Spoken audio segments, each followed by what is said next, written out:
শ্রী চৈতন্য চরিতামৃতে কৃষ্ণদাস কবিরাজ গোস্বামী কলম দিয়েছেন, মহতের কৃপা বিনা কোনো কার্যে ভক্তি নয়, কৃষ্ণ ভক্তি দূরে রহু সংসার নহে ক্ষয়।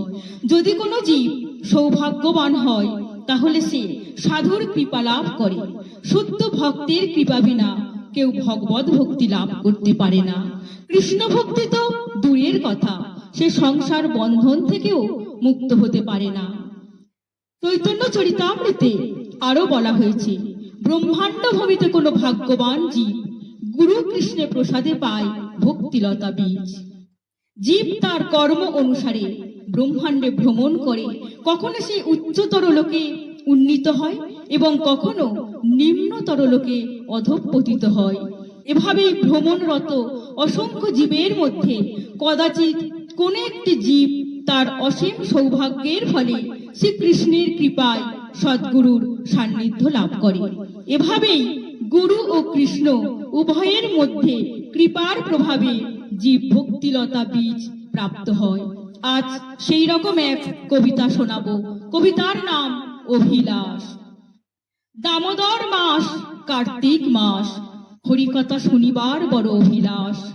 শুনেছি সাধু মুখে শ্রী হরি কীর্তন কথা, অমৃত সমান। যাতে সর্ব পাপ ক্ষয়, জন্মে দিব্য জ্ঞান। একাদশী তিথি শ্রী হরির প্রিয় তিথি, রব উঠেছে। জালো জালো সবাই আকাশ প্রদীপ জালো, চারিদিক থেকে ভেসে আসছে নাম সংকীর্তন। হরি ছাড়া এ জগতে কে আছে আপন? হে বিশ্বপিতা, শুনে যাও এ ভুবনের কিছু গোপন কথা। জগতে মানুষের কেন এত ব্যথা?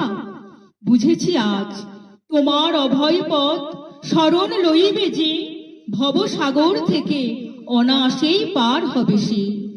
দুষ্টজনের সঙ্গে তর্ক করা নিষ্প্রয়োজন, উন্মুক্ত সরল হৃদয় একমাত্র বিশ্বাসযোগ্য লক্ষণ।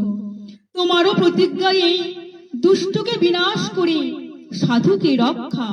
সকলেই তোমার আজ্ঞা করয়ে প্রতীক্ষা। যখনই আসবে ধর্মের সংকট, তখনই হবে প্রকট। আমার যে ভক্ত তার কোনো ভয় না রয়, কৃষ্ণ ভক্ত হলে জীবের না হয় ক্ষয়। আমার এই স্বরচিত কবিতাটি যদি আপনাদের ভালো লেগে থাকে তাহলে অবশ্যই একটি লাইক ও সাবস্ক্রাইব করে চ্যানেলটিকে এগিয়ে নিয়ে যেতে সাহায্য করবেন।